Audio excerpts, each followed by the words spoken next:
हमने उस गरुड़ को इतने महत्वपूर्ण कार्य के लिए भेजा ही क्यों? विमाता कद्रू हम देवताओं को कभी मना नहीं कर पाती, पर अपने उस दास की बात मानेंगी वो? गरुड़ दास नहीं, दूत बनकर गया है देवराज। क्या आपको सच में विश्वास है मुनिवर? विमाता कद्रू दास और दूत के अंतर का सम्मान कर पाएंगे? अपनी विमाता पर अविश्वास अकारण है पुत्र। कद्रू भी हम सब की भांति प्रभु विष्णु की भक्त है और उनके कार्य में व्यवधान नहीं उत्पन्न करेंगी वो।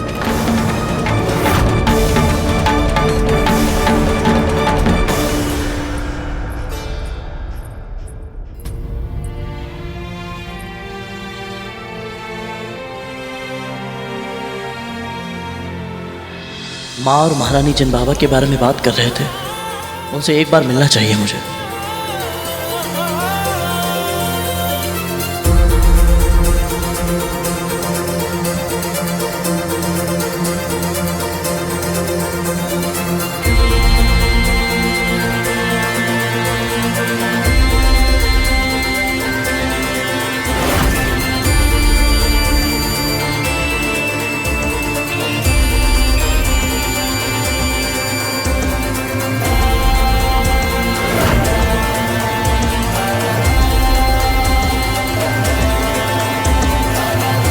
देखा प्रभु, लगता है गरुड़ गुरु दत्तात्रेय का आशीर्वाद पा ही लेगा।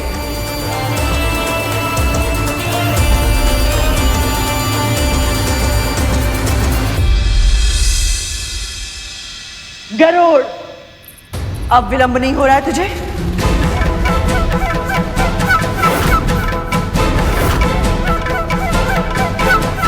आइए महारानी।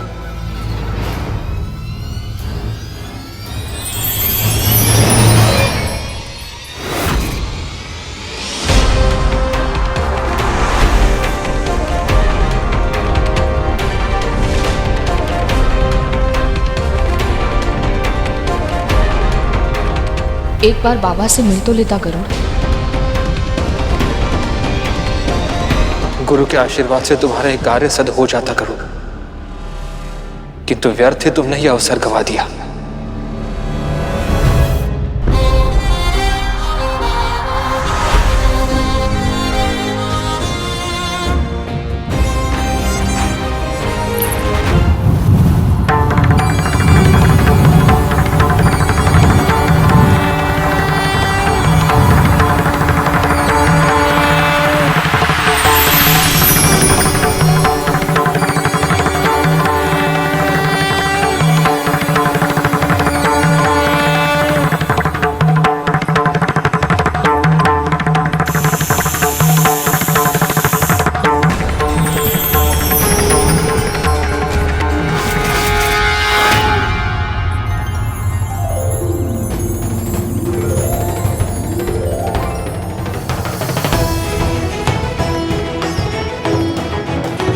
माँ,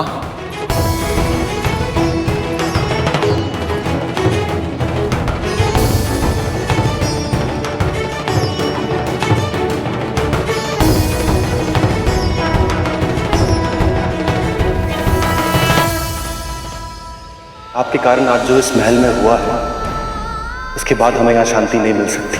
आपके अनुचित आदेश को मानकर अपने अंतर्मन के स्वर को अनसुना करना भी अब हमारे लिए संभव नहीं होगा। माँ, जहां जाना चाहते हो जाओ।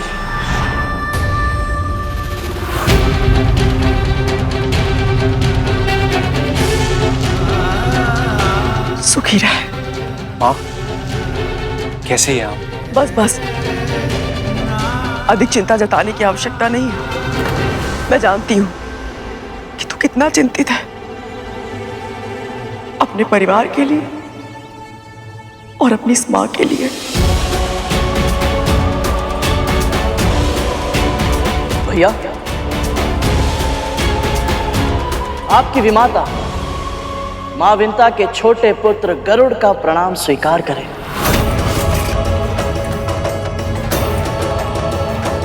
गरुड़,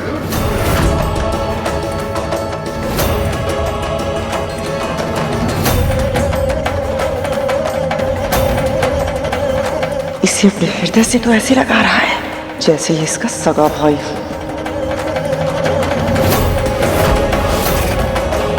तुम्हें हृदय से लगाकर ऐसा लगा जैसे विंता माँ को गले से लगा लिया। कैसी है वो? बोलो ना गरुड़।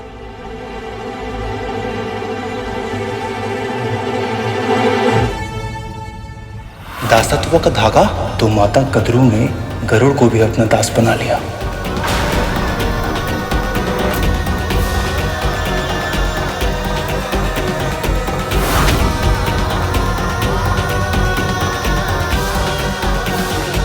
हम यहाँ एक विशेष उद्देश्य के लिए आए हैं वासुकी। बताइए, अब क्या चाहिए आपको?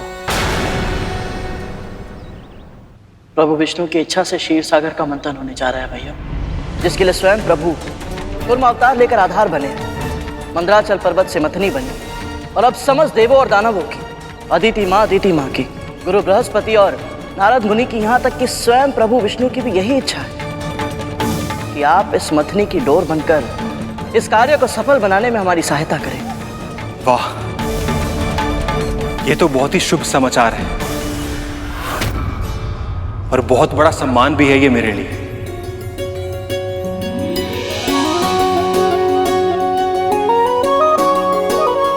मैं जानता था भैया आप मुझे निराश नहीं करेंगे। चलिए शीघ्र ही चलते हैं। वासुकी,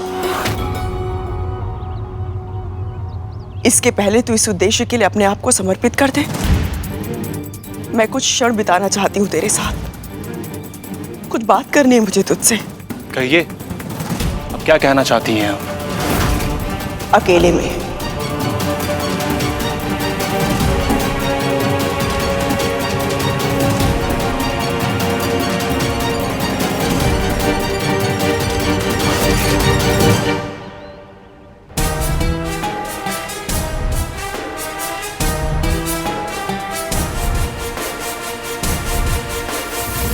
जब मैं वासुकी भैया के साथ पहुंचूंगा तो सभी देव और दानव अच्छी तरह से समझ जाएंगे कि मैं सब कुछ कर सकता हूं।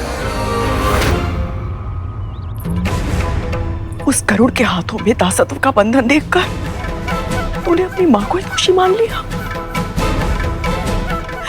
तूने ये जानने का प्रयास भी नहीं किया कि तेरी मां को, तेरे भाइयों को उस गरुड़ की वजह से कितना कुछ सहना पड़ा है। तू मल, तेरे अन्य भाई, उनके प्राण में कैसे मृत्यु के मुख से लेकर आई हूं, ये मैं जानती हूं। क्या हुआ था मेरे भाइयों को मां? अब चिंता करने की आवश्यकता नहीं है। संकट बहुत कठोर था, किंतु मैंने जीवित पुत्रिका का व्रत किया और उनके प्राण बच गए। और अब मैं नहीं जानती कि ये व्रत भविष्य में पर्याप्त होगा भी या नहीं। मां, ये सब आप क्या कह रही हैं? तू जानता भी है ये मंथन क्यों हो रहा है? गरुड़ ने बताया कि प्रभु विष्णु और मां लक्ष्मी के मिलन के... ये तो बस उद्देश्य है इस मंथन का, और भी अनेक लाभ है।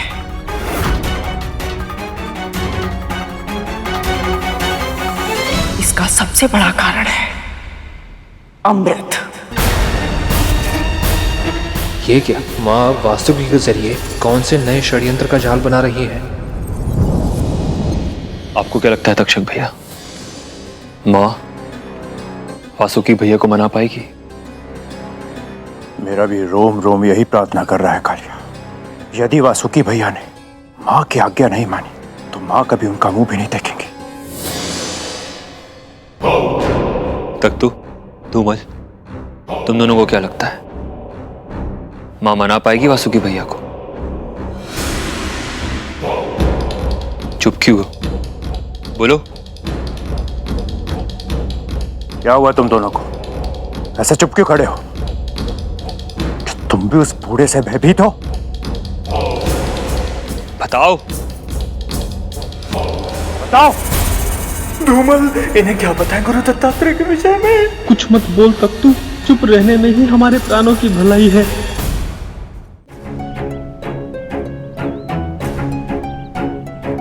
दानवों के पास पहले से ही संजीवनी विद्या है,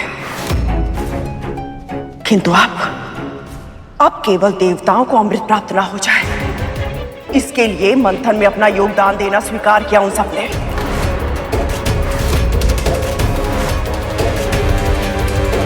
विचार कर वासुकी, स्वयं से विचार कर।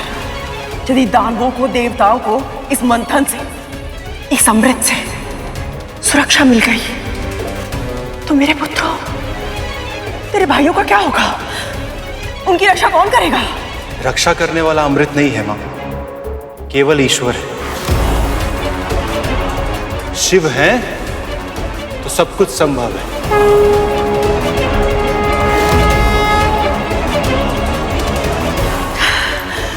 तर्क वितर्क के जाल में फंसाकर अपनी मां की आज्ञा मानने से मना कर रहा है तू? ऐसी आज्ञा मां? तू मानेगा या नहीं? यदि धर्म के विरुद्ध ना हुआ तो अवश्य मानूंगा मां। मां का ऋण चुकाते समय शर्त नहीं लगाते वासुकी। आप बताइए तो सही, क्या आज्ञा है मां?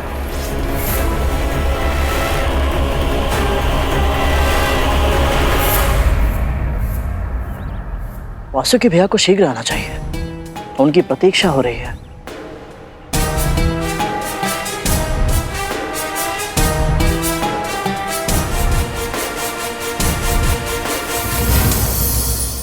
पहले विमाता कद्रू गरुड़ का अहंकार तोड़ेंगी और फिर वो स्वयं पूरा का पूरा टूट जाएगा।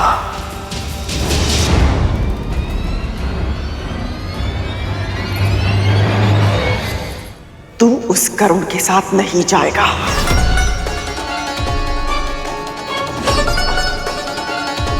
मां, आप मुझे धर्म का कार्य करने से कैसे मना कर सकती हैं? आपको तो गर्व होना चाहिए कि इतने शुभ लक्ष्य की प्राप्ति के लिए आपके पुत्र को चुना गया है। अवश्य होता वासुकी, यदि तुझे सम्मान के साथ आमंत्रित किया जाता। देवताओं को प्रभु विष्णु ने स्वयं आमंत्रित किया।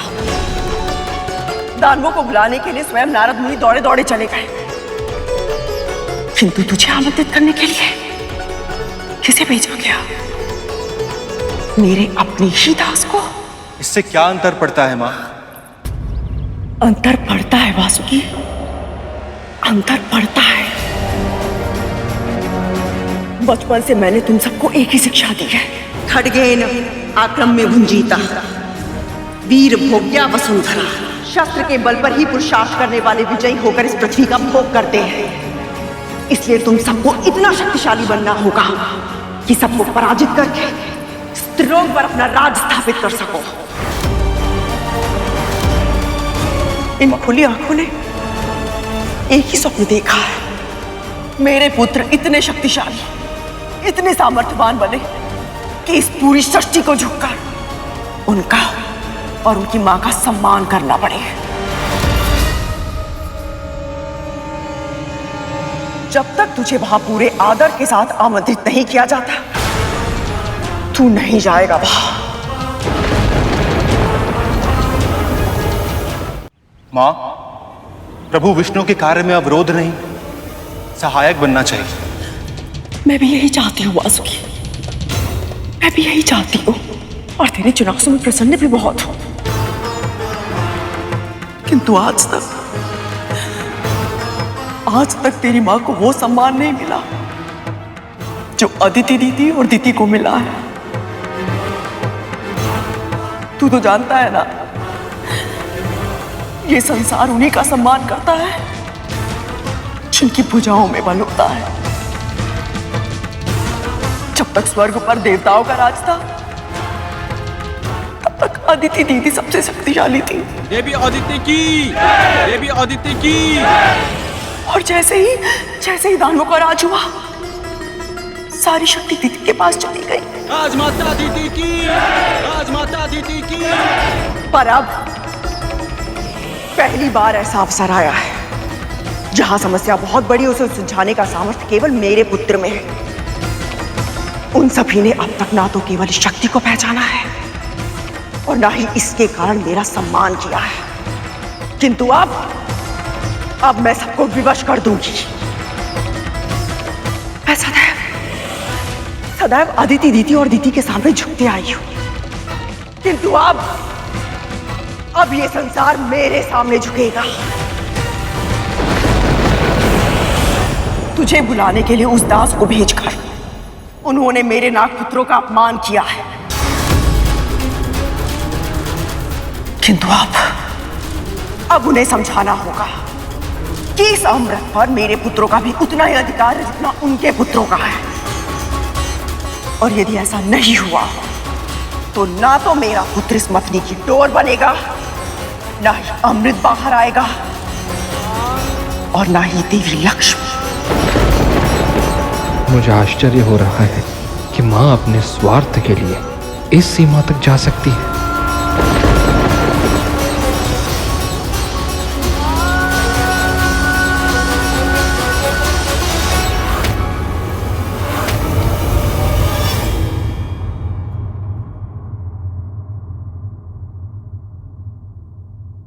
जब मैं वासुकी भैया के साथ क्षीर सागर के तट पर पहुंचूंगा तो राहु के तो रंग ही उड़ जाएंगे। वो पहले से मेरी इतनी प्रशंसा कर रहा था, अब तो मेरी प्रशंसा के गीत गाने लगेगा। और वज्रा धमकी देना बहुत प्रिय है ना उसे।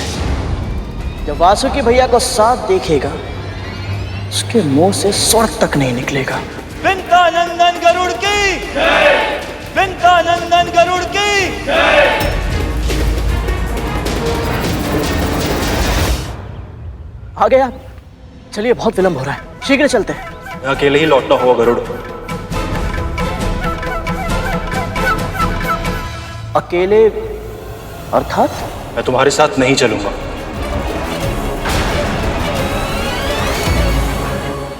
ये कैसे संभव है प्रभु?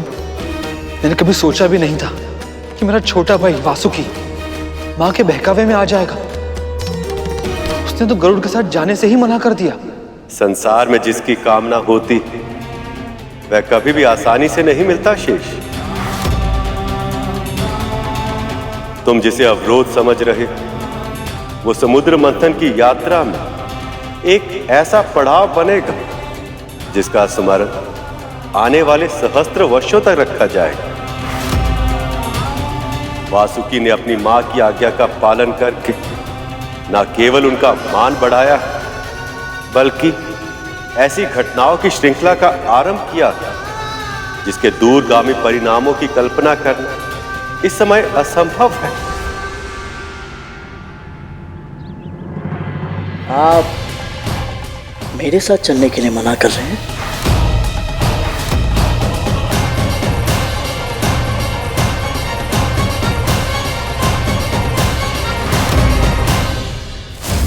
आप ऐसा कैसे कर सकती हैं? इतनी स्वार्थी कैसे हो सकती हैं आप? तुम्हें जो कहना है मुझसे कहो गरुड़, मेरी मां से नहीं। अब कहने के लिए बचा ही क्या है भैया? आपने तो अपनी मां के कहने पर धर्म का साथ ही छोड़ दिया। धर्म के बारे में उपदेश देने का अधिकार तुझे किसने दिया?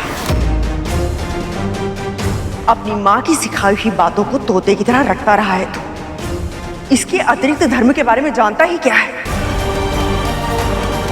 मत भूलना, जिसके बारे में तू बात कर रहा है ना, या जिससे प्रश्न कर रहा है, उसने वर्षों तक महादेव की तपस्या की है। क्या लाभ ऐसी तपस्या का जिससे इतना भी ज्ञान नहीं मिल पाया कि किसकी आज्ञा माननी चाहिए और किसके सुझाव को अस्वीकार करके फेंक देना चाहिए।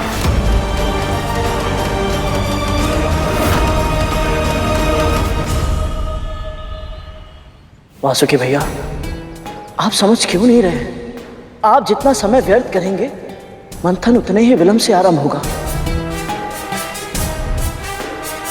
प्रभु विष्णु और माता लक्ष्मी का मिलन बस टलता ही जाएगा, न जाने कब तक। सुन, यदि तू चाहता है कि इस मंथन में और विलंब ना हो तो शीघ्र जा देवताओं और दानवों को मेरा संदेश पहुंचा। यदि उन्हें यह कार्य मेरे पुत्र से करवाना है तो उन्हें स्वयं आकर हम दोनों से विनती करनी होगी, अन्यथा मैं अपने पुत्र को किसी साधारण दास के साथ जाने की अनुमति कभी नहीं दूंगी। किसी साधारण दास के साथ जाने की अनुमति कभी नहीं दूंगी। किसी साधारण दास के साथ जाने की अनुमति कभी नहीं दूंगी।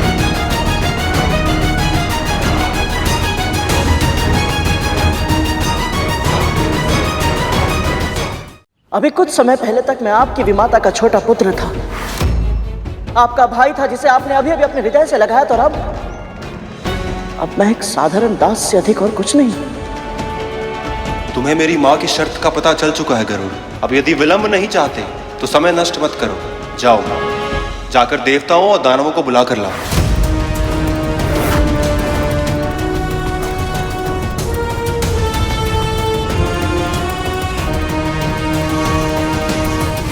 गरुड़ किसी भी समय वासुकी को लेकर आता ही होगा।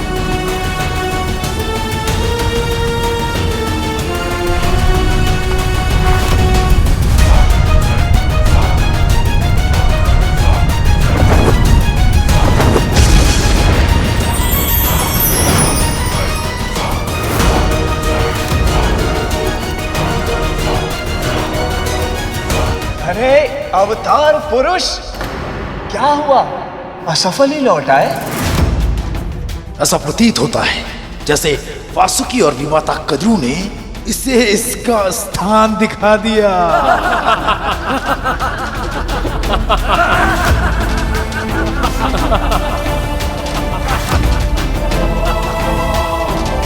ये बात तो सत्य है गरुड़ कि तुम शक्तिशाली हो, पर केवल शक्ति है तुम्हारे पास और कुछ भी नहीं।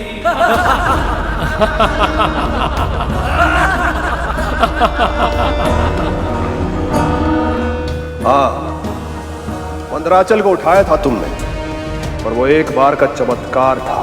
तुम्हारी सफलता एक संजोग से अधिक और कुछ भी नहीं थी। उचित कहा महाराजा ने। तू अपनी माता को कभी सम्मान नहीं दिला पाएगा। दासी का पुत्र है तू, आजीवन दास ही रहेगा।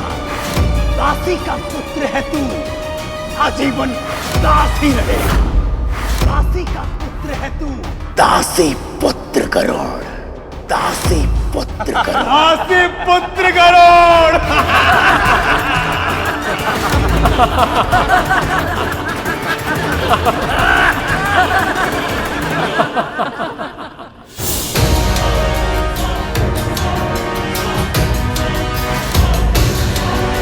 मैं आपको यहां से लिए बिना नहीं जाऊंगा,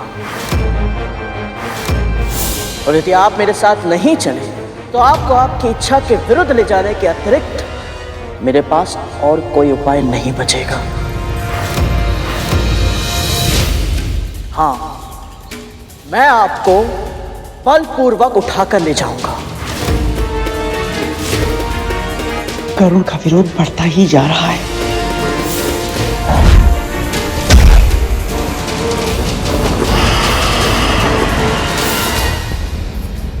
तू मेरे पुत्र पर बल प्रयोग करेगा और मैं तुझे करने दूंगी। प्रयास करके देखिए।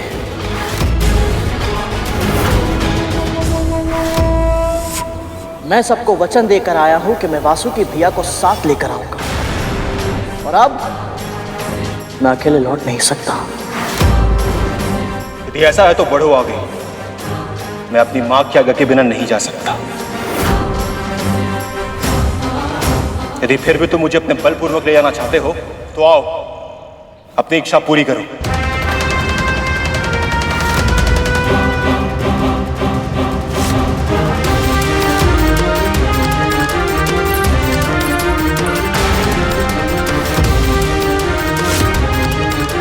मेरे पुत्र के निकट जाने का प्रयास भी मत करना। दास, चेष्टा कीजिए और रोक कर दिखाइए महारानी।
कहीं सच में ये मेरे पुत्र को उठाकर ना लेकर जाए।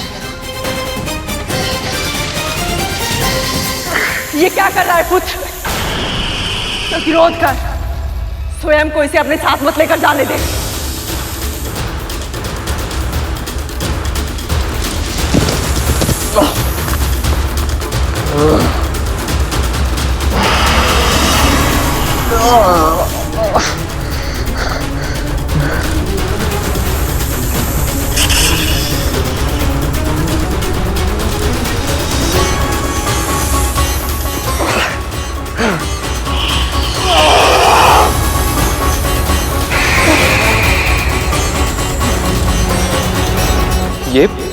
ये कैसे संभव है?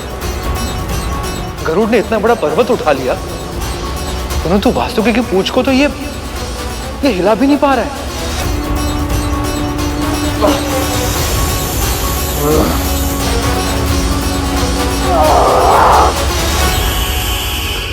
जब गरुड़ ने मंदराचल पर्वत उठाया था, तब उसके हृदय में मैं बसा था,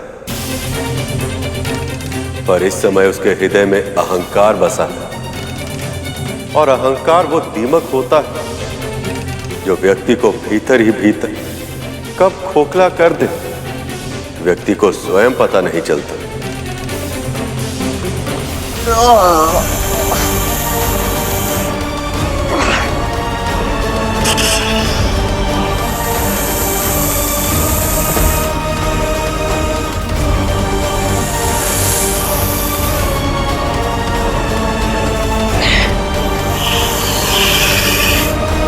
मुझे पहले से ही ज्ञात था कि ये कार्य उस पक्षी से नहीं हो पाएगा। हम सब और कब तक उसकी प्रतीक्षा करेंगे? कूर्मावतार के रूप में प्रभु विष्णु आधार बनकर कब से मथनी को अपनी पीठ पर लिए हुए हैं। अब हमें और विलंब नहीं करना चाहिए। गरुड़ जिसे लाने गया है वो कोई साधारण डोर नहीं है, वो स्वयं वासुकी है, और उसे यहाँ तक ले आ पाना सरल नहीं होगा। आपने बिल्कुल सही कहा विमाता, ये कार्य बहुत कठिन है।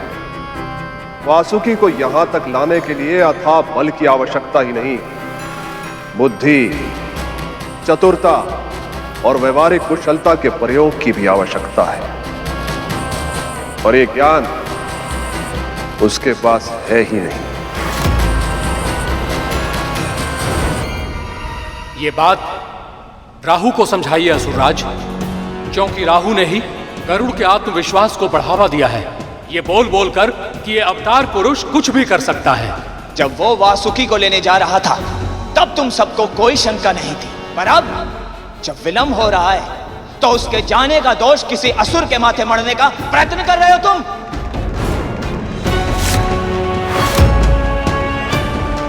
शांत हो जाइए आप सब। अब तक गरुड़ वापस क्यों नहीं लौटा, इस पर विचार विमर्श और तर्क वितर्क करने के स्थान पर हम सबको वहां जाना चाहिए और विलंब के कारण का पता लगाना चाहिए।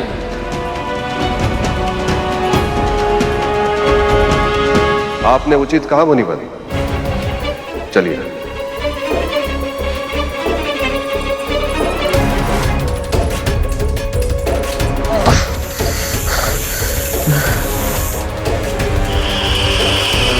ये कैसे संभव है?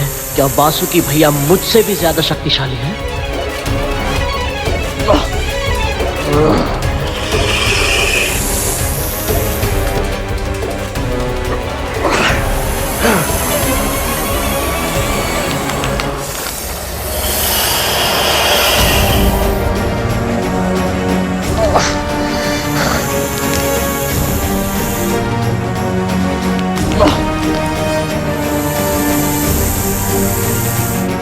तेरी माँ को भी इस समय यहाँ होना चाहिए था गरुड़। वो स्वयं अपनी आंखों से देख पाती कि मंदराचल पर्वत उठाने वाला उसका महाशक्तिशाली पुत्र मेरे बलशाली पुत्र की पूंछ को हटाना तो दूर, उसे हिला तक नहीं पा रहा है।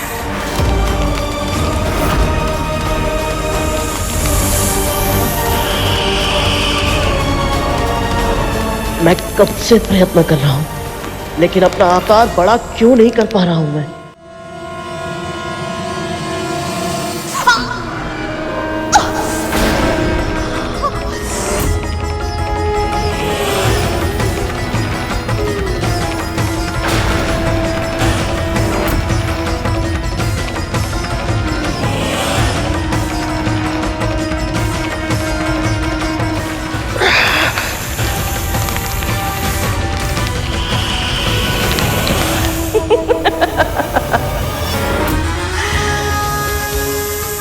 कितना भी प्रयास कर ले गरुड़, ये वासुकी है, मेरा पुत्र वासुकी।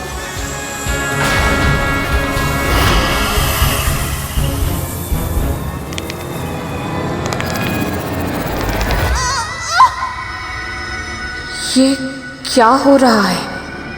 कौन कर रहा है ये सब?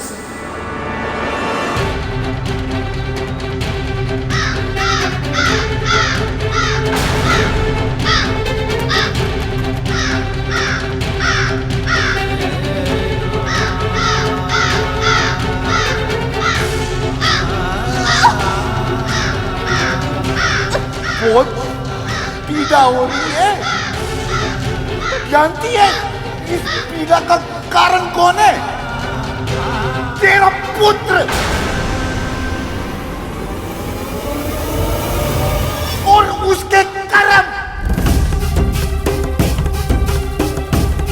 आपके कहने का अर्थ क्या है बाबा?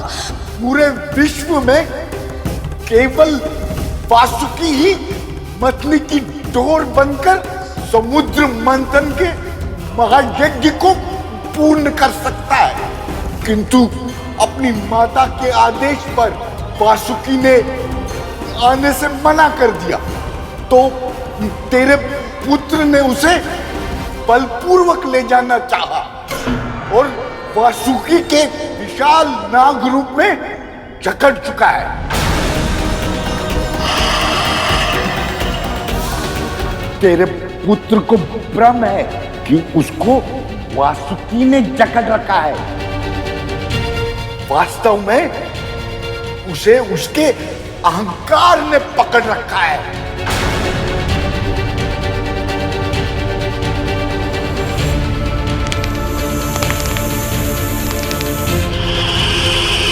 कितने अभिमान के साथ कहा था तूने कि तू बलपूर्वक उठाकर लेकर जाएगा।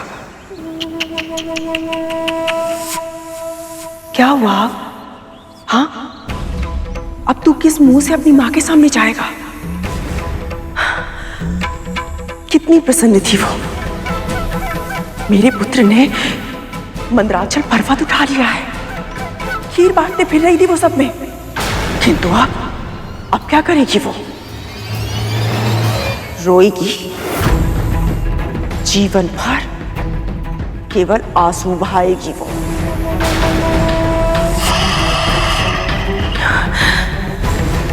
मेरा पुत्र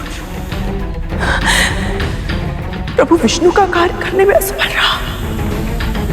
क्यों गरुड़, क्यों? इस कलंक के साथ कैसे जी पाएगी वो? मैंने तो मंदराचल पर्वत को भी उठा लिया था, जिसे देव और असुर मिलकर हिला तक नहीं पाए, तो मैं वासुकी भैया के बंधन से निकल क्यों नहीं पा रहा हूं?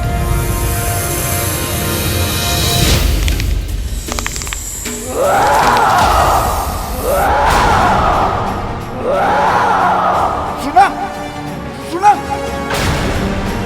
अपने पुत्र की पुकार सुनी, किंतु ये उसकी पुकार नहीं है, उसके भीतर के अहंकार की पुकार है। ऐसा नहीं हो सकता बाबा। मैंने अपने पुत्र को अच्छे संस्कार दिए हैं, समझाया है उसे, यदि अरे स्वर्ग में से कोई भी दोष उसके भीतर गए तो उसका जीवन नष्ट हो जाएगा। यदि शीघ्र तूने कुछ नहीं किया तो तेरे पुत्र का पतन निश्चित है। ऐसा नहीं हो सकता।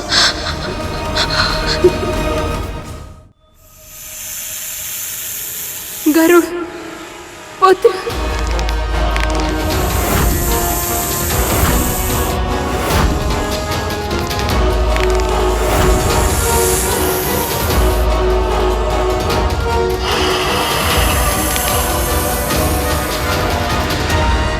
मुझे अपने पुत्र पर गर्व है बाबा, क्योंकि उसने सद्गुण अपने पिता से लिए हैं और माँ से लिए हैं।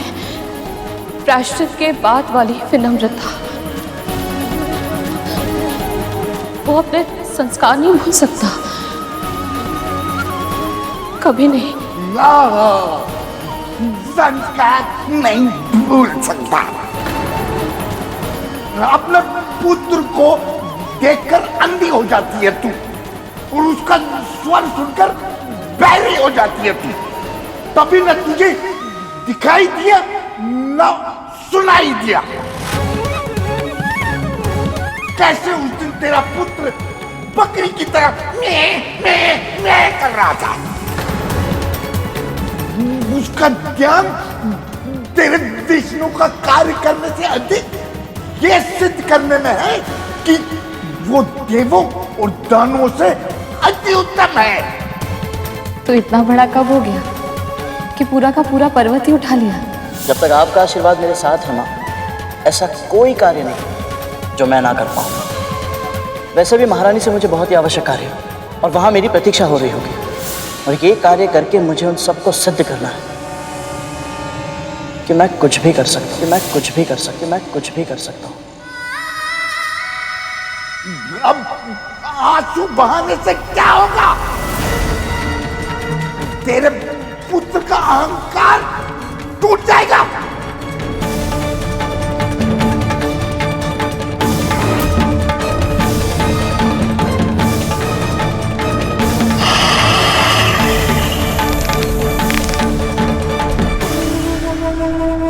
कस के पुत्र और कस के ताकत बढ़ाओ।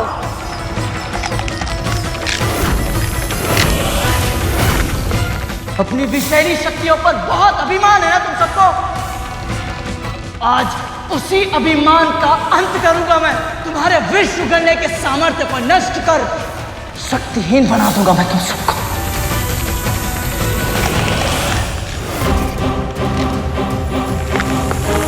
ऋषि कश्यप को अगली संतान के रूप में ऐसा पुत्र देना जो इंद्र से सहस्त्र गुणा अधिक शक्तिशाली और बुद्धिमान हो, शक्तिशाली और बुद्धिमान हो।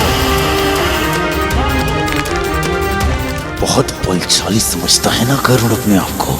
अब दिखा अपना बल। जिस गरुड़ ने इन सबकी इतनी सहायता की, इनके लिए मदरांचल पर्वत उठा लिया, और ये सब उसकी सहायता करने के स्थान पर ऐसे शांत होकर देख रहे हैं जैसे कोई मनोरंजक खेल चल रहा।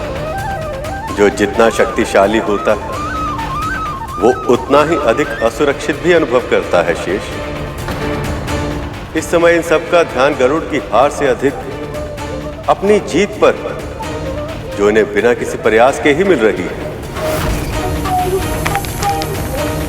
यदि मंदराचल पर्वत उठाने के बाद गरुड़ में अहंकार आया था, तो इन सब के हृदय में भय का उदय हुआ था कि कहीं सच में किसी दिन गरुड़ इन सब से अधिक शक्तिशाली ना हो जाए। इस समय गरुड़ को ऐसे छटपटाते हुए, वासुकी की जकड़ में फंसे हुए देखकर इन्हें शांति और संतोष का आभास हो रहा कि ऐसा नहीं होगा, गरुड़ इनसे अधिक बलशाली नहीं बन पाएगा।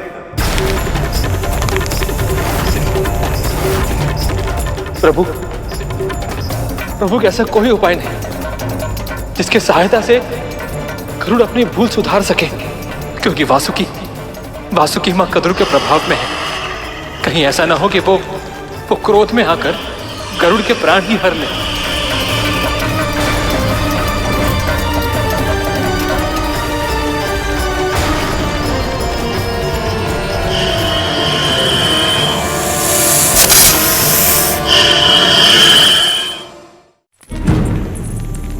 गरुड़ पुत्र,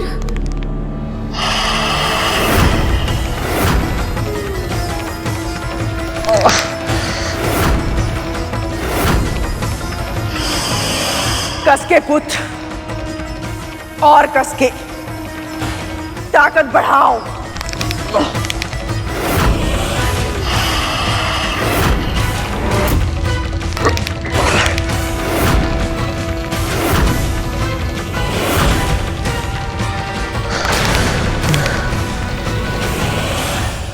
मैं जानती हूँ बाबा, यदि मेरे पुत्र के मन में अहंकार के ये बीज प्रभु विष्णु की इच्छा से आए हैं, तो इसके पीछे भी कोई ना कोई उद्देश्य अवश्य होगा। गरुड़ मेरे सिखाए संस्कारों को भुलाकर अहंकार के गड्ढे में गिर गया है। ये जानकर मुझे भी निराशा अवश्य हुई है, पर कभी कभी एक छोटी सी निराशा हमें बहुत बड़ी पराजय से बचा लेती है। पर दोष तो मेरा ही है ना बाबा। मैं ये मान बैठी थी कि मेरा पुत्र कभी कोई भूल नहीं कर सकता, पर आज ये सब जानकर मेरी आंखें खुल गई हैं। इसीलिए धन्यवाद दे रही हूँ प्रभु को।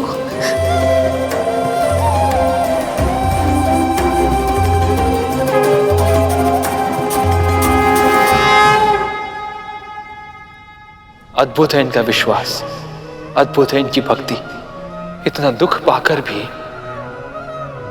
इसे आपका आशीर्वाद समझकर स्वीकार कर रही है। ये भक्तों की ऐसी भक्ति ही मुझे भगवान बना देती। जिस पुत्र की देवी विंता जैसी मां हो, बुराई भले ही उसको छू ले, पर उसके हृदय में स्थान नहीं बना सकती।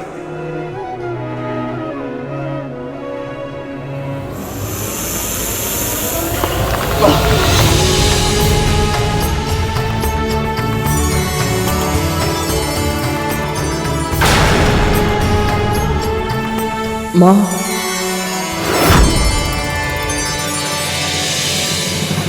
अहंकार पतन का कारण होता है। अपने चारों ओर देख कर कुछ वृक्ष अहंकार से तने खड़े हैं, किंतु कुछ वृक्ष स्वाभिमान और विनम्रता का संतुलन स्थापित कर वायु के साथ झूल रहे हैं। जब आंधी आएगी तो तने हुए शीश वाले वृक्ष धूल में मिल जाएंगे, परंतु अपने लचीलेपन के कारण विनम्र वृक्ष वायु के वेग के साथ झुक जाएंगे और आंधी बीत जाने पर फिर से खड़े हो जाएंगे। मंदराचल पर्वत को भले ही मैं यहाँ पर उठा कर लाया, परंतु इसे मथना तो देवता और दानवों को ही है, और यदि आप मेरे साथ नहीं चले, मैं आपको बलपूर्वक उठा कर ले जाऊंगा। मुझे क्षमा कर दीजिए माँ, मैं आपके दिए संस्कारों को भूल गया।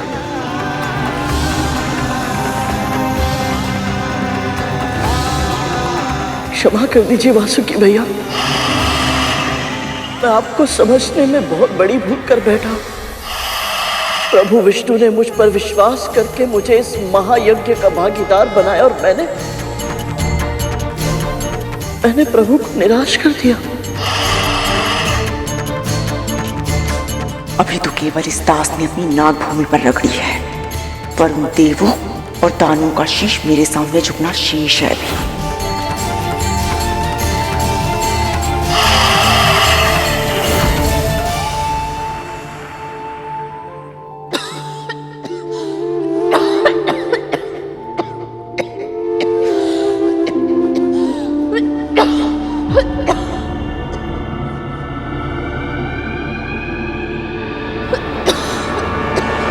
देख क्या रही हैं? आप इतना खास रही थी कि हम दोनों चैन से विश्राम भी नहीं कर पा रहे थे। अब चुपचाप ये जल लीजिए और पीजिए, ताकि आपका कर्कश स्वर बंद हो सके और हमारे कानों को आराम मिल सके। लीजिए, पी लीजिए।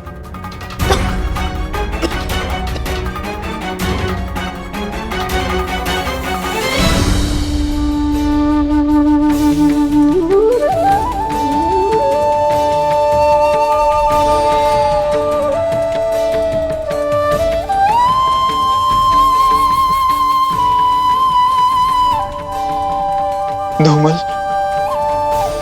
अब मुझे पता लगा ये गरुड़ आसमान में इतना ऊंचा क्यों उड़ लेता है। हाँ तक तो किसी के लिए कुछ अच्छा कार्य करके और उपकार करके कितना हल्का हल्का अनुभव होता है। हाँ, और गरुड़ तो सबके लिए ही अच्छा सोचता है और सबके लिए अच्छा करता भी है। अच्छा है ना कि गुरु दत्तात्रेय स्वयं यहाँ आए हैं। उनके यहाँ आने के कारण ही हमें इतना अच्छा अनुभव हो पाया है। सचमुच अद्भुत है।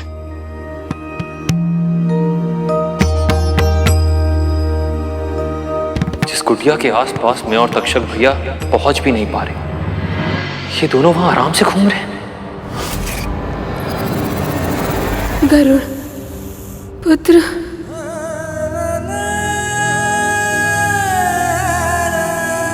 मैं अपना उत्तरदायित्व निभाने में असफल रहा,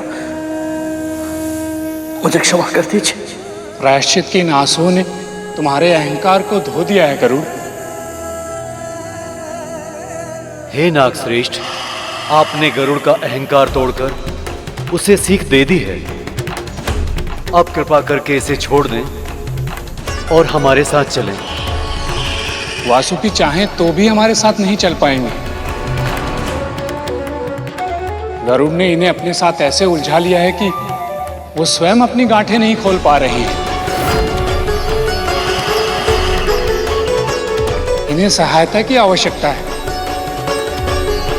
असुरराज, आप वासुकी की सहायता क्यों नहीं करते? संकट के समय सदैव हम असुरों की ही स्मृति क्यों होती है आपको? देवराज इंद्र को प्रयास करना चाहिए। वैसे भी बहुत विश्वास के साथ कहा था इन्होंने कि ये ही वासुकी को वापस लेकर आएंगे।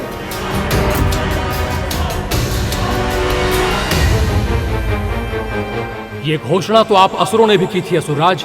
आप ही ने तो कहा था कि वासुकी भी आपकी तरह शिव भक्त है और आप ही उन्हें लेने जाएंगे। पुत्र शांत हो जाओ। तुम्हारे सुलझाने से समस्या नहीं सुलझेगी।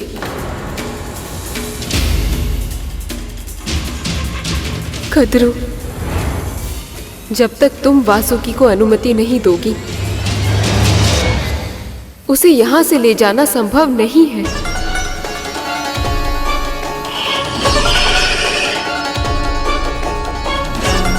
मैं जानती हूँ दीदी, आप सभी को यही लग रहा है ना कि मैं प्रभु विष्णु के कार्य में अवरोध उत्पन्न कर रही हूं,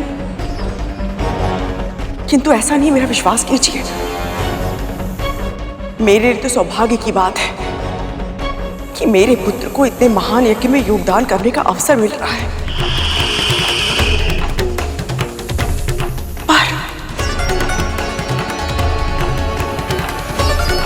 पर क्या देवी?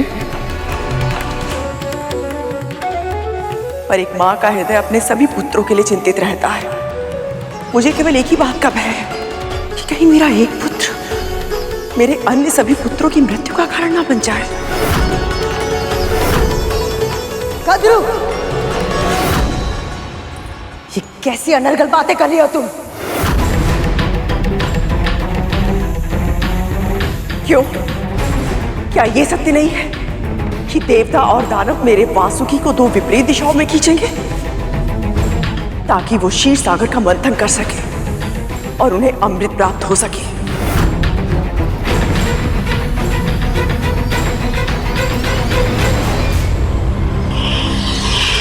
दानवों के पास पहले से ही संजीवनी विद्या है, फिर भी वो अमृत प्राप्त करने के लिए मंथन में भागीदार बन गए ताकि केवल देवता मृत्यु पर जीत पाकर अमर ना हो जाए।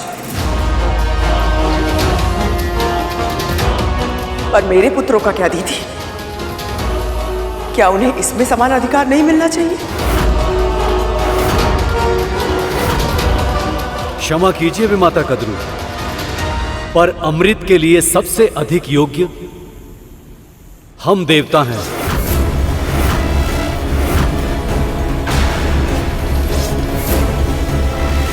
संजीवनी विद्या हमारे गुरुदेव की तपस्या का फल है, पर इसका अर्थ ये नहीं है कि हम अमृत पर अपना अधिकार छोड़ दें।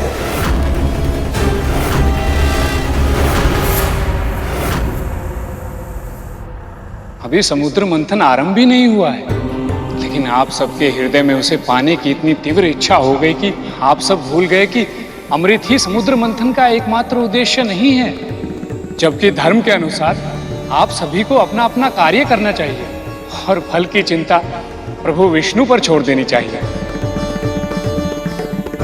आप सब जानते हैं प्रभु किसी के साथ अन्याय नहीं होने देंगे। सबको उनके कर्मों के अनुसार फल अवश्य मिलेगा। सुना तुमने कद्रू? हो गया तुम्हारा मन शांत? क्या हुआ? अब शांत क्यों? कुछ कहते क्यों नहीं? क्या चाहती हो तुम? हम सब तुम्हारे सामने हाथ जोड़े, तुम्हारी आरती उतारे। आरती करने की आवश्यकता नहीं है दीदी, किंतु हाँ, मेरे पुत्रों के लिए समान सम्मान की आवश्यकता अवश्य है, जो देवताओं ने दानवों को दिया था।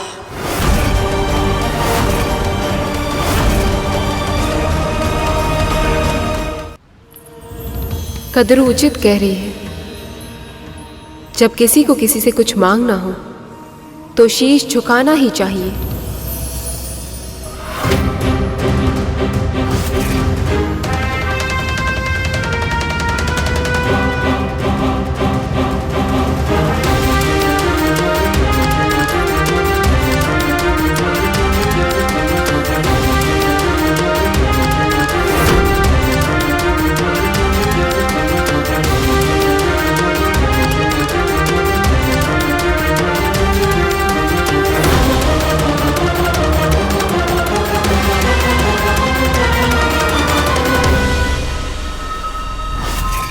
यही तो मैं चाहती थी कि गरुड़ और सभी देवता असुर मेरे और मेरे पुत्र के सामने शीश झुकाएं। अब समुद्र मंथन में मेरे पुत्र भी सहभागी होंगे और अमृत पर भी उनका अधिकार होगा।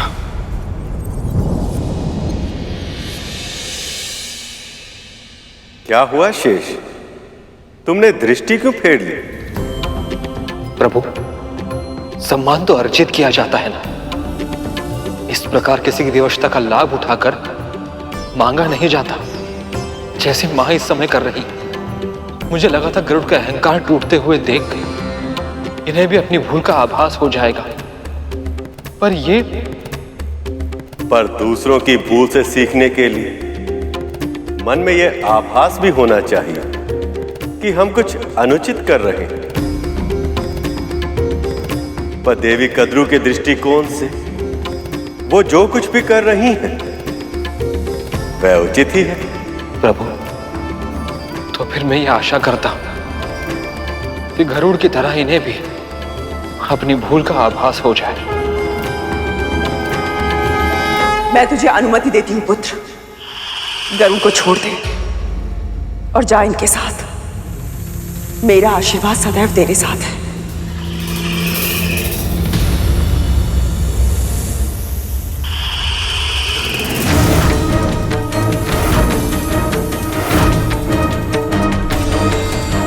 क्या हुआ पुत्र?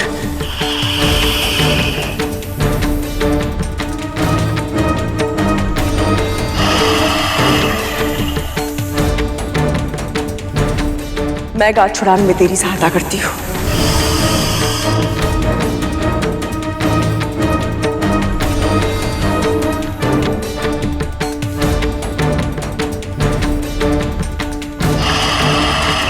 इसकी पूछ कहाँ से आरंभ होती है और तन कहाँ समाप्त होता है? कुछ समझ ही नहीं आ रहा है।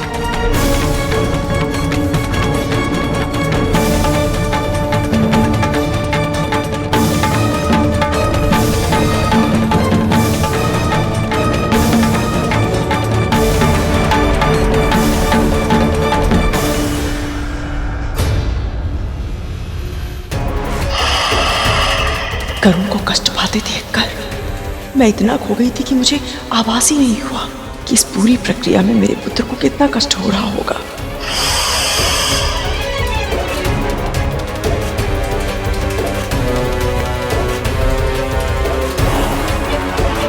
ये गांठें तो खुल ही नहीं रही हैं।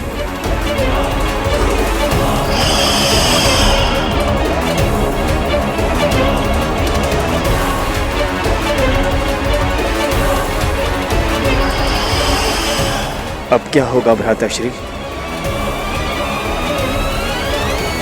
जानते हो सत्य क्या है शेष? वासुकी को इस स्थिति में गरुड़ ने नहीं, उसकी अपनी मां ने पहुंचाया। जब माता पिता बहुत महत्वाकांक्षी हो जाते हैं तो कभी कभी अपने संतानों के जीवन को अपनी इच्छाओं के जाल से उलझा देते हैं। फिर चाहे वो कितना भी प्रयत्न क्यों ना कर ले, उनकी उलझनों को सुलझा नहीं पाते। तो फिर प्रभु, वासुकी की ये उलझनें कैसे सुलझेंगी? महादेव शिव शंकर की सहायता से। एक भक्त को उसके समस्याओं से मुक्ति केवल और केवल उसके आराध्य प्रभु ही दिला सकते हैं। हम सबको मिलकर महादेव की स्तुति करनी चाहिए।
हे महादेव शिव शंकर, मेरे पुत्र की सहायता कीजिए।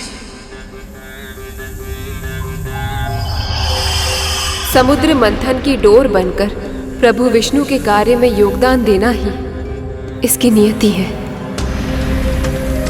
कृपया इस पर कृपा कीजिए।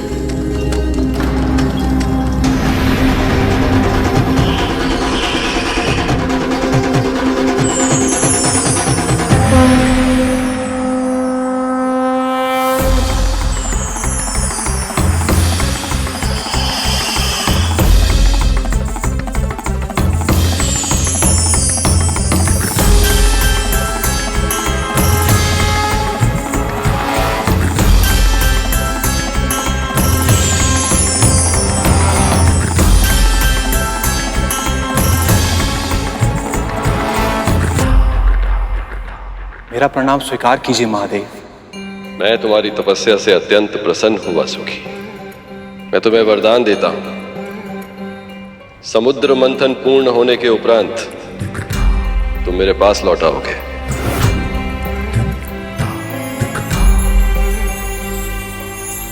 प्रभु, आपने ये वरदान देकर संसार का सारा धन दे दिया है मुझे। अब मुझे कुछ नहीं चाहिए महादेव। मुझे मेरे शिव मिल गए, अमृत मिल गया मुझे। शस्त्र के बल पर ही पुरुषार्थ करने वाले विजयी होकर इस पृथ्वी का भोग करते हैं। इसलिए तुम सबको इतना शक्तिशाली बनना होगा कि सबको पराजित करके स्त्रियों पर अपना राज स्थापित कर सको। मैं चाहे कितनी भी सीख दे दूं अपने पुत्रों को, पर स्वर तो वो विंता के ही बोलते हैं। वासुकी कैसे अमृत के लिए मना कर सकता है? किंतु मुझे ही कुछ ऐसा करना होगा जिससे मेरे बाकी पुत्रों को अमृत प्राप्त हो सके। प्रभु, आपने ये वरदान देकर संसार का सारा धन दे दिया है मुझे। अब मुझे कुछ नहीं चाहिए महादेव। मुझे मेरे शिव मिल गए, अमृत मिल गया मुझे।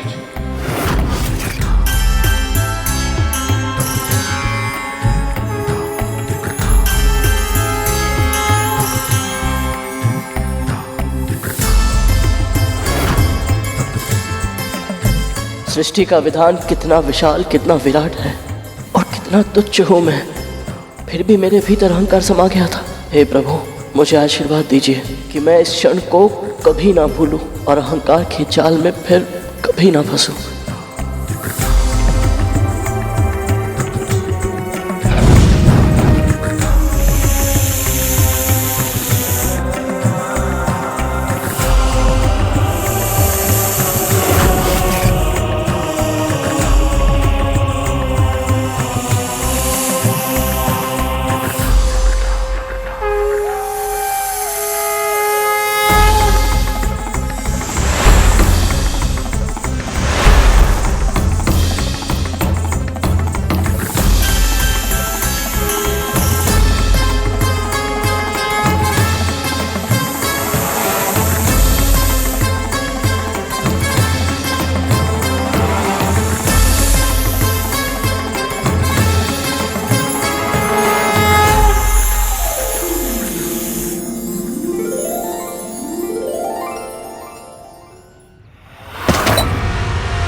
चाहिए। मुझे पौष्टिक भोजन की आवश्यकता है।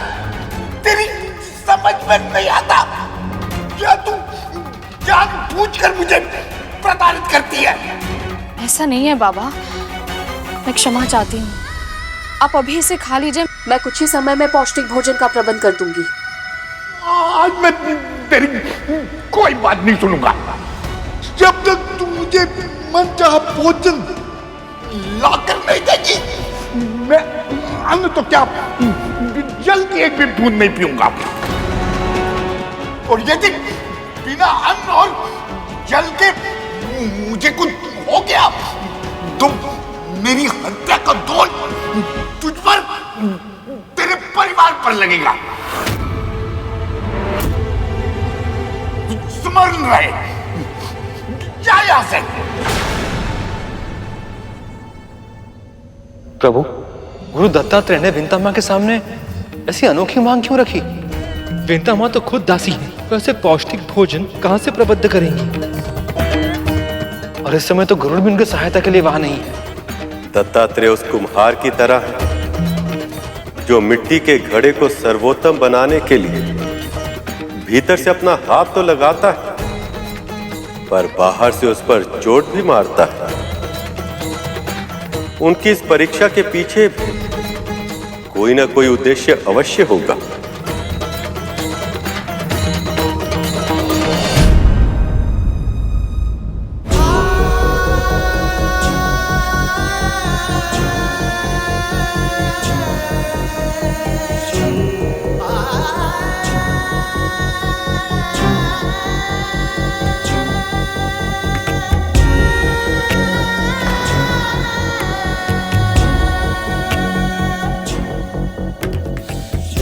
मुझे क्षमा कर दीजिए प्रभु, अहंकार में आकर मुझसे बहुत बड़ी भूल हो गई। आपने मुझे समुद्र मंथन जैसे शुभ कार्य के लिए चुना, किंतु मैं अहंकारी हो गया और आपकी भक्ति के मार्ग से भटक गया। प्रभु, मुझे क्षमा कर दीजिए। यदि हम भूल से शिक्षा ले लें तो वो भूल नहीं रहती, वरदान बन जाती है गरुड़। प्रभु, आपकी सेवा का एक और अवसर दे दीजिए मुझे। अवसर आपदा से उत्पन्न होता है और इस समय देवता और दानव दोनों ही एक अनोखी आपदा में फंस गए। कैसी आपदा प्रभु? हर बार आपकी इच्छा का सम्मान करना हमारे लिए संभव नहीं है असुरराज। हम असुरों के लिए भी ये संभव नहीं है कि हम देवताओं की हर इच्छा को सहर्ष स्वीकार कर लें। आप समझने का प्रयास क्यों नहीं कर रहे महाराज बलि? हम दोनों दलों में से कोई एक दल ही वासुकी को उसके मुख की ओर से खींच सकता है और दूसरे दल को उसकी पूंछ की ओर जाना ही होगा। और ये अपेक्षा हमसे क्यों देवराज इंद्र? ये तो तर्क शक्ति पे तय होना चाहिए कि कौन सा दल वासुकी के मुंह की ओर होगा और कौन सा दल उसकी पूंछ की ओर। तो फिर यही सही। यदि तर्क की बात करें तो हमारी मां अदिति आयु में और पद में दोनों में आपकी मां दिति से बड़ी हैं। इसलिए चुनाव का पहला अधिकार हम देवताओं का ही होना चाहिए। क्षमा करें महाराज, पर ये देवता भूल रहे हैं कि हम असुर इन्हें युद्ध में पराजित कर चुके हैं अनेक बार, और पराजितों को ना तो चुनाव का अधिकार होता है और ना ही अपनी इच्छा व्यक्त करने का। इसलिए देवराज इंद्र स्वर्ग के अधिपति होने के नाते इस चुनाव का अधिकार यदि किसी को है तो वो है केवल और केवल असुर सम्राट बलि को।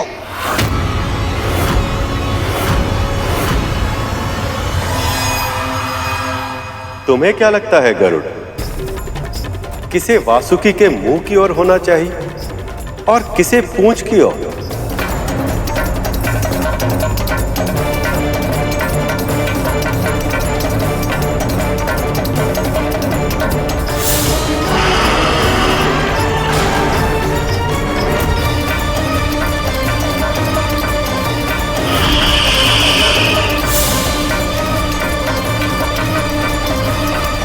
प्रभु मैं अधिक तो नहीं जानता, परंतु जितना मैंने देखा है, समझा है, मुझे यही लगता है कि जो भी वासुकी भैया के मुंह की ओर होगा उसे 2 गुनी समस्या का सामना करना होगा, 2 गुना श्रम करना होगा। एक तो पहले से ही वासुकी भैया को खींचना बहुत ही कठिन है और ऊपर से उनके मुंह से विषैली पुकारें निकलेगी। असुर पूजा पाठ तपस्या अनुष्ठान अवश्य करते हैं, परंतु केवल अपने स्वार्थ के लिए, और देव स्वयं के साथ साथ समाज कल्याण का भी विचार करते हैं। इसीलिए न्याय तो यही होगा प्रभु, जो अच्छाई के साथ हो उनके साथ अच्छा हो, और जो बुराई का समर्थन करे उनके साथ बुरा। मैं तुमसे सहमत हूं गरुड़। अब देवता और दानवों के साथ भी ऐसा ही हो, इसका दायित्व मैं तुम्हें सौंपता हूं।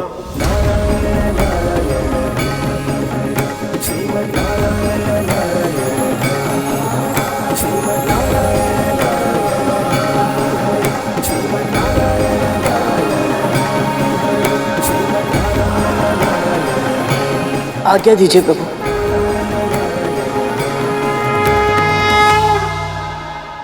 वासुकी भैया की तपस्या सफल हुई मां, और उनके कारण आपको महादेव के दर्शन करने का सौभाग्य प्राप्त हुआ। और तो और आपकी वजह से अब हमें अमृत मिलेगा माँ। नहीं मिलेगा, नहीं मिलेगा, नहीं मिलेगा। ये किसने कहा? कौन बोला?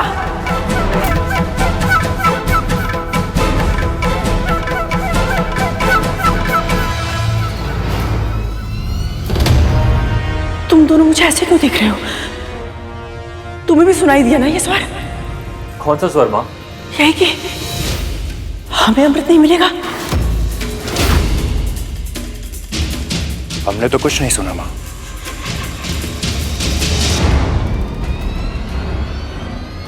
तो मुझे ऐसा क्यों लगा? क्योंकि तेरा मन जानता है यही सत्य है, क्योंकि तेरा मन जानता है यही सत्य है, क्योंकि तेरा मन जानता है यही सत्य है। मुझे ऐसा लगा कि जैसे ये उस बुढ़े का स्वर है, किंतु ये कैसे संभव है? आप उस बुड्ढे को अधिक महत्व दे रही हैं मां। है ही कौन वो? एक साधारण सा भिखारी और कुछ नहीं। हाँ माँ, वो बुढ़ा तो चल फिर भी नहीं सकता। जल और अन्न के लिए तो एक दासी पे निर्भर है। उसे क्या पता कि अमृत क्या है और किसे मिलेगा। माँ, तक्षक और कालिया भैया को कैसे बताऊं कि वो कोई साधारण मनुष्य नहीं है। मैं भी वही सोच रहा था। तब तो वो तो दत्तात्रेय, गुरु दत्तात्रेय, वो जो कहते हैं वो अवश्य सत्य होगा।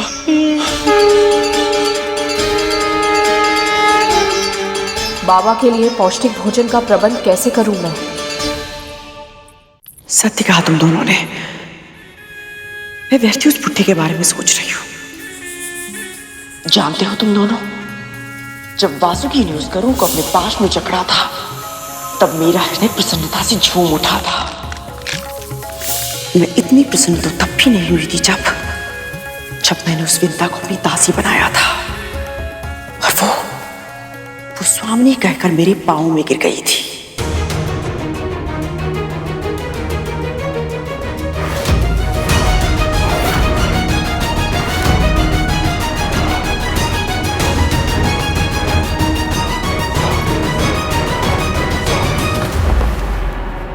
दया कीजिए महारानी, कृपा कीजिए।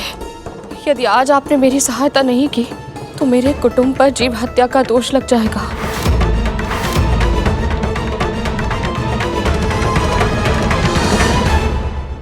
किसी की भी दृष्टि में अब मेरा कोई मूल्य नहीं है। कल की असफलता के बाद ना ही देवता मेरी बात मानेंगे और ना ही दानव। तो फिर प्रभु विष्णु का दिया कार्य मैं कैसे कर पाऊंगा? भूख भी तीव्र लग रही है।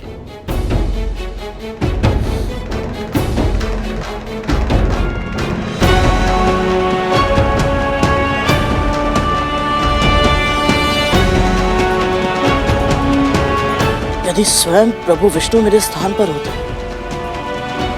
तो वो क्या करते? अब सही दिशा में सोच रहे हो तो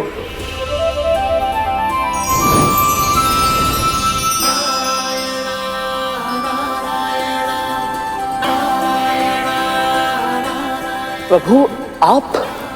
तुम मुझे ध्यान कर रहे थे, इसीलिए मैं आ गया।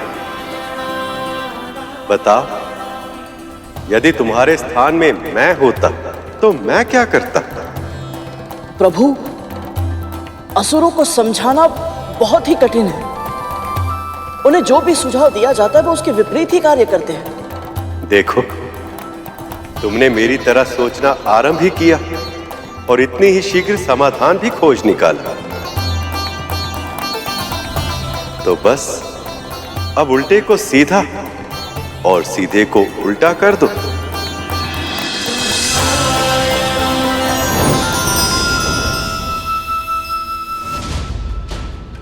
उल्टे को सीधा और सीधे को उल्टा।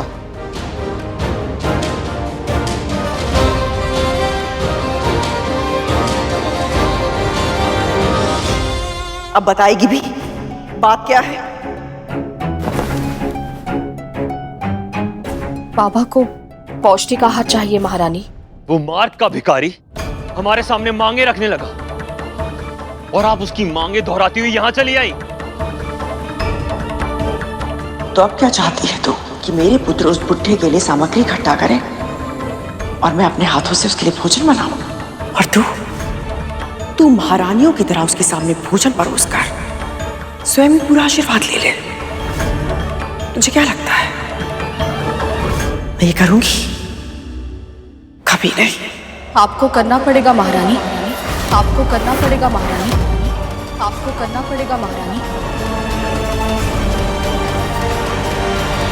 ना तो ये युद्ध स्थल है और ना ही यहाँ पर कोई विजेता, ना ही पराजित। हम सब यहाँ पर एक विशेष लक्ष्य को प्राप्त करने के लिए एकत्रित हुए हैं। असुरराज, देवराज, आप सब शांत हो जाइए। लक्ष्य अवश्य एक है, और उसकी प्राप्ति के लिए असुर अपने सम्मान पर ठोकर नहीं लगने देंगे। आप दोनों समझ क्यों नहीं रहे हैं? वाद विवाद से हम किसी भी परिणाम तक नहीं पहुंच पाएंगे। और असुरों के हट के कारण हम देवता अपने सम्मान पर आंच नहीं आने देंगे। हम वासुकी की पूंछ नहीं पकड़ेंगे असुरराज।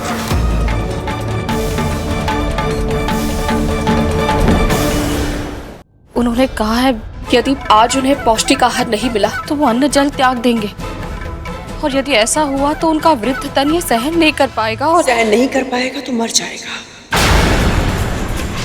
ये समस्या मेरी नहीं है विंदा। है महारानी, ये आपकी भी समस्या है। एक दासी की कोई व्यक्तिगत पहचान नहीं होती महारानी। जिस दिन मैं आपकी दासी बनी उसी दिन से मुझसे मेरा व्यक्तित्व छीन गया। मैं केवल आपकी प्रतिनिधि हूं और कुछ नहीं।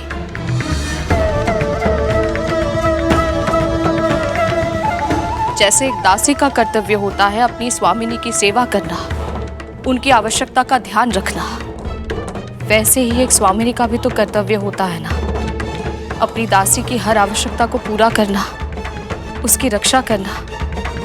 यदि आज आपकी छत्र छाया में मुझ पर जीव हत्या का पाप लग गया ना, तो इस कलंक से आप भी मुक्त नहीं हो पाएंगी। तू मुझे धमकी दे रही है? विनती कर रही हूं, हम सबके ऊपर ये संकट मत आने दीजिए।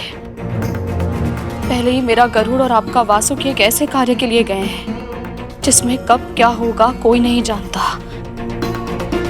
यदि हमारी एक भूल के कारण उन पर कोई आंच आ गई तो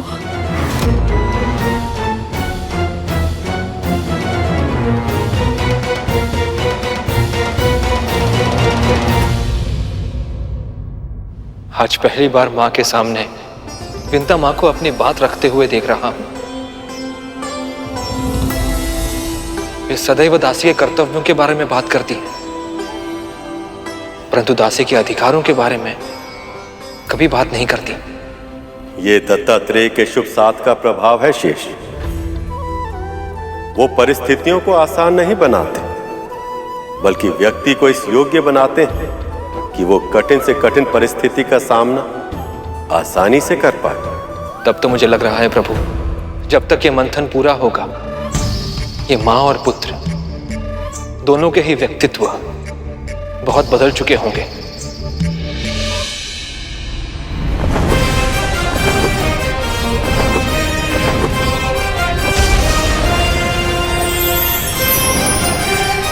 देवराज असुरराज, आप दोनों का कहना अपने अपने पक्ष की दृष्टि से उचित है, परंतु इस समस्या का कोई ना कोई समाधान तो हमें निकालना ही होगा। प्रभु विष्णु ने इस समस्या का समाधान मुझे दे दिया है।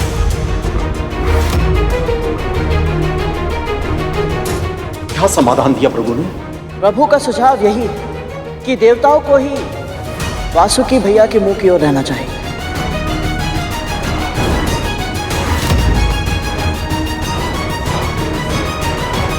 क्योंकि आयु और कर्म दोनों की दृष्टि से ये श्रेष्ठ है। असंभव है ये नहीं हो सकता। मुझे ये स्वीकार नहीं। क्षमा कीजिए। परंतु क्यों दीदी माँ? दास से तट वितट नहीं करूंगी मैं केवल इतना कहना चाहती हूँ कि विष्णु ने हम असुरों के साथ पक्षपात किया है और हम असुर ये सहन नहीं करेंगे। मेरा निर्णय यह है कि मेरे पुत्र वासुकी की मुंह की ओर ही रहेंगे।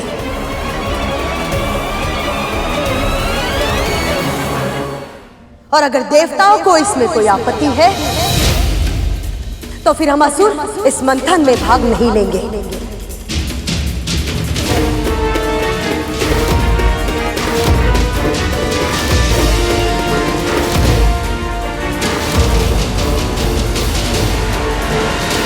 कितनी बार मस्तिष्क उसी कार्य को करने के लिए लोभित होता है जिस कार्य के लिए उसे मना किया जाए। जिस दिशा के लिए पहले असुर मना कर रहे थे, अब उसी दिशा के लिए लड़ रहे हैं। लोभ में लिया हुआ निर्णय जीव को उसके धर्म से और सही मार्ग से दूर लेकर जाता है। वासुकी के मुख की ओर रहने का लोभ अब असुरों के लिए क्या बदलाव लाता है, ये तो नियति ही बताएगी। ये तो समुद्र मंथन का केवल आरंभ है। मां, मंथन की असुरों को भी आवश्यकता है। अमृत चाहिए हमें। पर अपने सम्मान के मूल्य पर नहीं बली।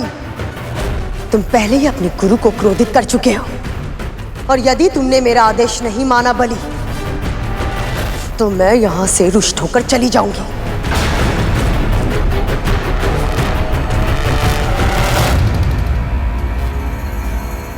दीति मां का निर्णय प्रभु विष्णु की इच्छा के बिल्कुल विरुद्ध है और देवताओं के हित में भी नहीं है। परंतु एक मां का मन रुष्ट और दुखी हो, ये तो स्वयं प्रभु विष्णु भी नहीं चाहेंगे। इसीलिए प्रभु का दूत होने के नाते मैं देवताओं से आग्रह करता हूं, आप कृपा असुरों को ही वासुकी भैया के मुंह की ओर वाला सिरा थामने दें।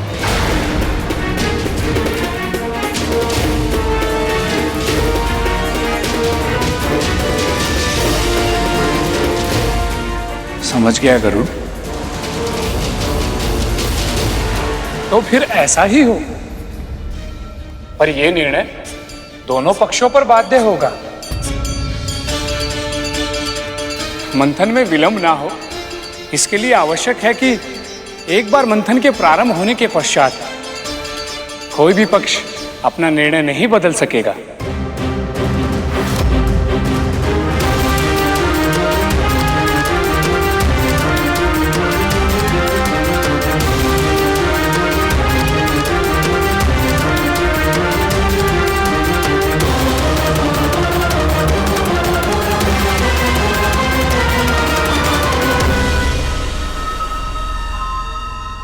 हमें स्वीकार है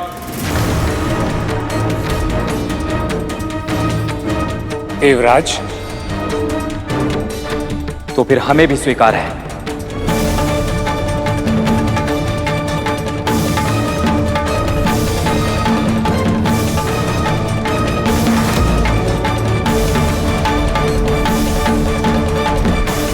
गरुड़ ने आज जिस सूझबूझ और चतुराई का परिचय दिया है, उससे स्पष्ट है कि ये छोटे छोटे कार्य तो बस इसके प्रशिक्षण प्राप्त करने का साधन मात्र है। इसकी नियति में तो कुछ बड़ा ही है, कुछ बहुत ही अधिक महत्वपूर्ण।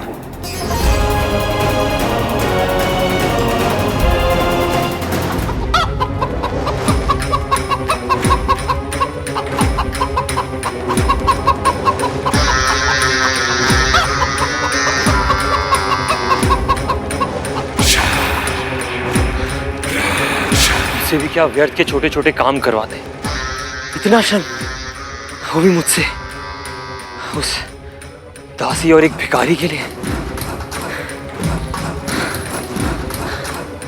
माँ भी ना कभी कभी क्या निर्णय लेती है मुझे समझ ही नहीं आता। धूमल, हाँ, मन प्रसन्न हुआ ना? अति प्रसन्न बोल, तब तो अति प्रसन्न।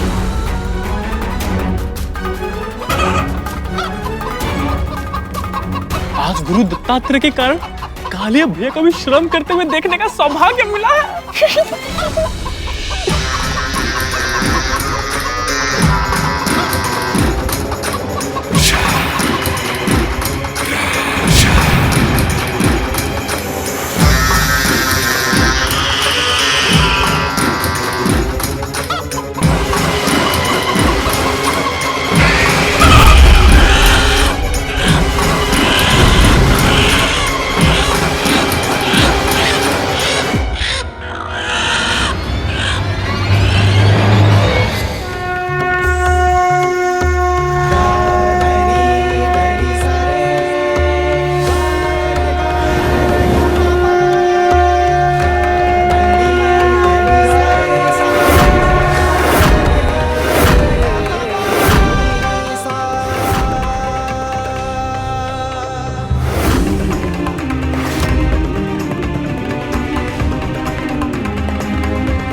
हे परम ब्रह्म, हमारा प्रणाम स्वीकार करें।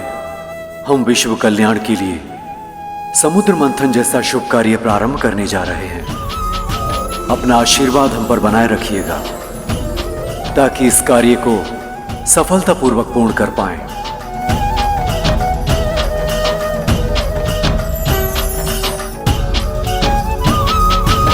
मुझे पूर्ण विश्वास है प्रभु कि सभी देवता और असुर ये समुद्र मंथन मात्र अमृत के लिए कर रहे हैं, किंतु मेरी बस एक ही प्रार्थना है कि माता लक्ष्मी का विष्णु जी से जल्द मिलन हो और दोनों की पीड़ा का अंत हो।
ये लोग ये मतनी हिला भी नहीं पा रहे हैं और वासुकी पर दबाव बढ़ता प्रतीत हो रहा है।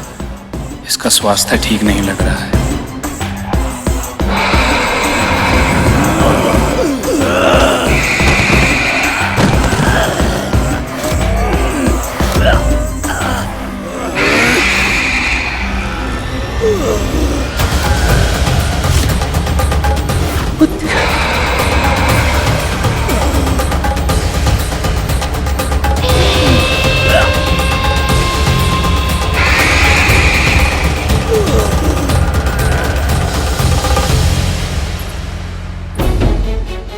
ये लीजिए छोटी माँ। नारायण तुम पर कृपा करें। हे प्रभु, बाबा के लिए आहार का प्रबंध इतनी शीघ्र करने के लिए आपका बहुत बहुत धन्यवाद। धन्यवाद करना ही है तो मेरी माँ का कीजिए। अगर उनका आदेश नहीं होता तो मैं आपके लिए इतना श्रम कभी नहीं करता। अब लीजिए।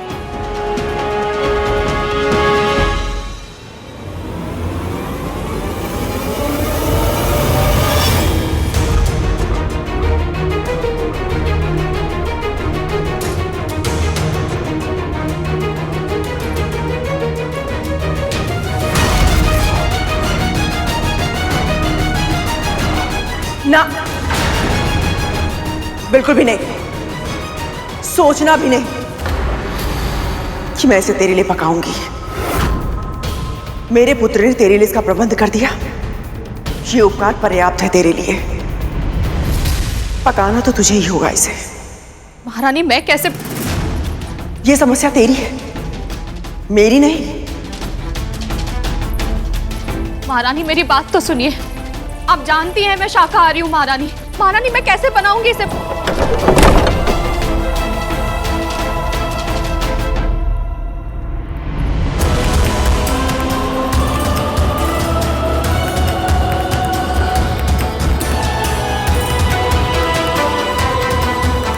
बाबा भूखे होंगे पर मैं ये कैसे?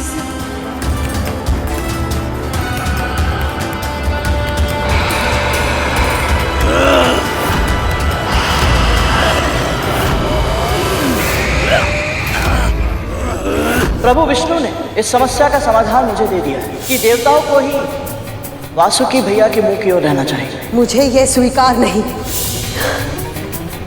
मेरे पुत्र के साथ यह अनुचित हो रहा है। असुरों ने स्वयं ये चुनाव किया था और आपने भी सहमति दी थी। अब आप अपना निर्णय नहीं बदल सकती दीदी माँ।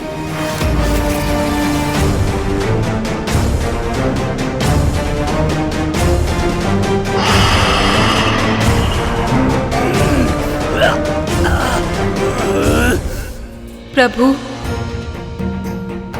मैं आपसे प्रार्थना करती हूँ, दानवों को वासुकी का विष सहन करने की शक्ति दीजिए।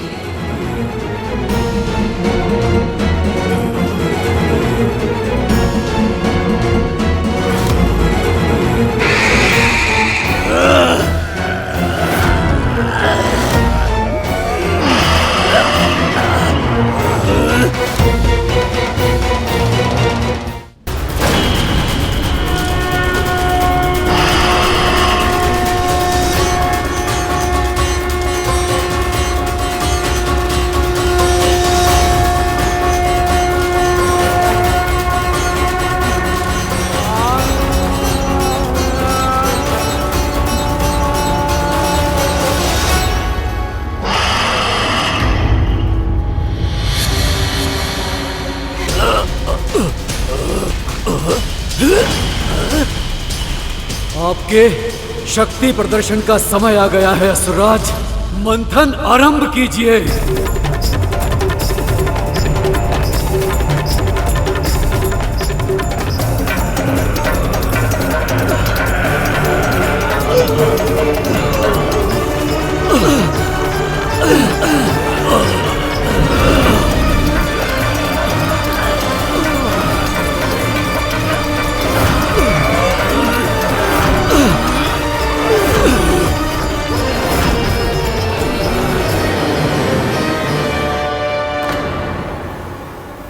हे परमपिता, आपके आशीर्वाद के बिना मैं मंत्राचल पर्वत को उठा नहीं सकता था और ये भी निमत नहीं पाएंगे। सहायता कीजिए प्रभु, माता लक्ष्मी आपकी प्रतीक्षा कर रही है। ये विलंब मुझसे सहा नहीं जा रहा। हमारी सहायता कीजिए।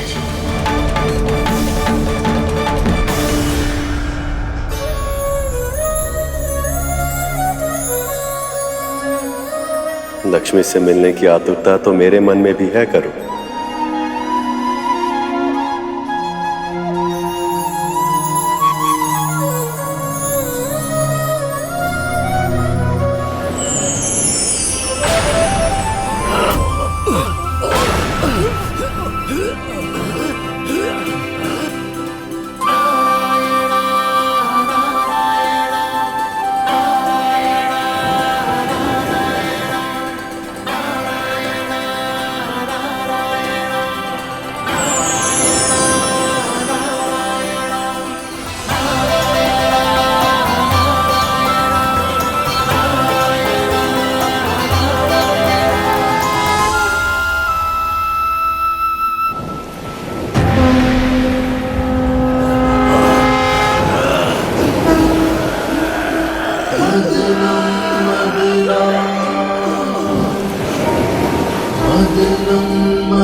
सागर मदनामी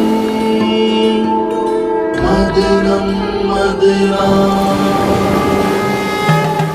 मदनम मदनामी सृष्टि के कल्याण में रत्नों के संधान में श्री हरि मिलन की आस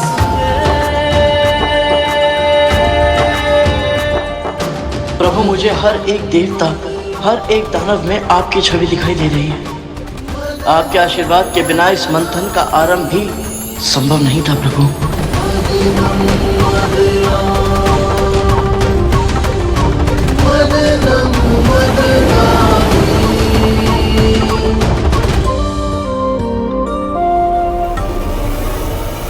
हे परमपिता, हे महाविष्णु, हम सब में जागरूक चेतना का आदिनाथ हैं आप।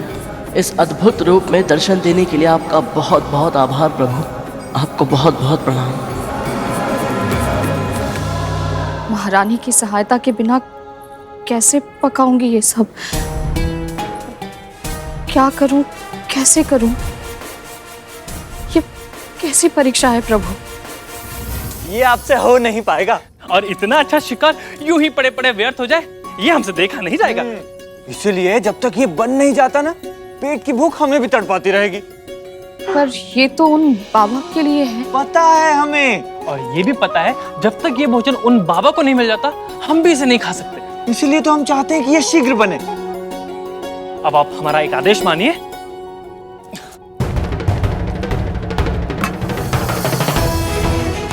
ये वाले मसाले पीसिए और शेष हम पर छोड़ दीजिए।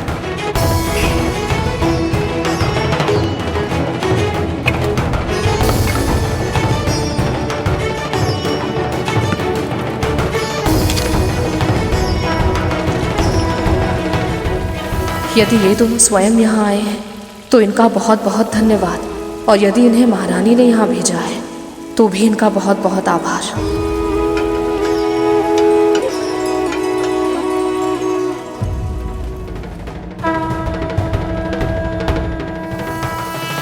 हे मां अन्नपूर्णा, इन दोनों के माध्यम से आपने ही मेरी सहायता की है। आपका बहुत बहुत धन्यवाद।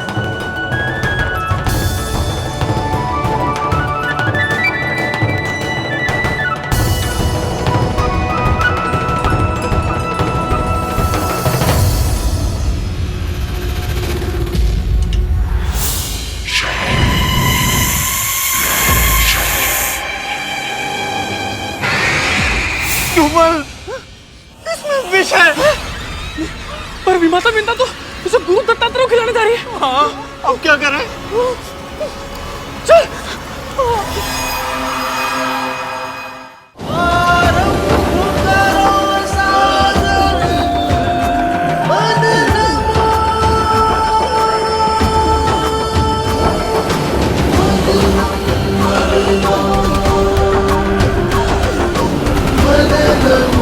मदना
तुमने देखा कुछ तो आ रहा है।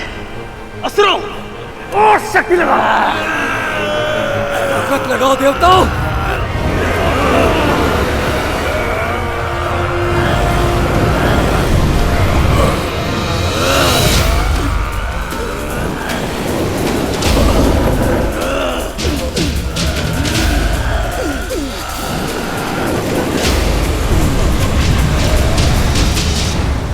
एक बार अमृत निकले तो सही, मेरे पुत्रों को ही लेना है वो। मेरे पुत्रों को धैर्य का प्रदर्शन करना होगा।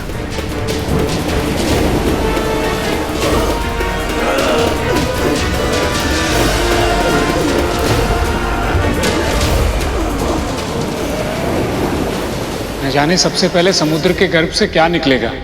मुनिवर, सबसे पहले तो माता लक्ष्मी को ही प्रकट होना चाहिए। प्रभु और माता लक्ष्मी का विलाप सहन नहीं हो पाता। जब मैं उनके दर्शन करने के लिए इतना व्याकुल हूं, तो प्रभु कितने आतुर होंगे।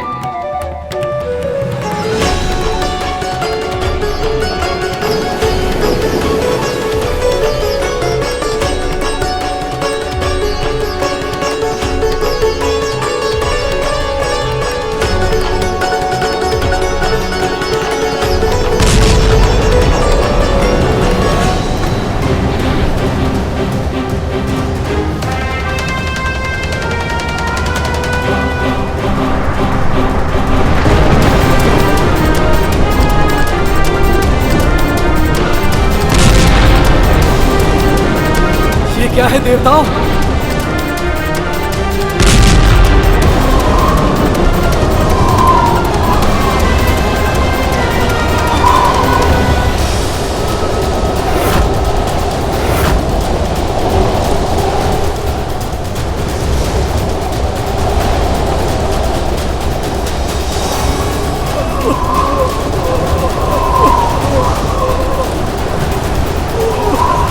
हे प्रभु, क्या है ये हलाहल है गरुड़, ये समस्त संसार का विनाश कर देगा।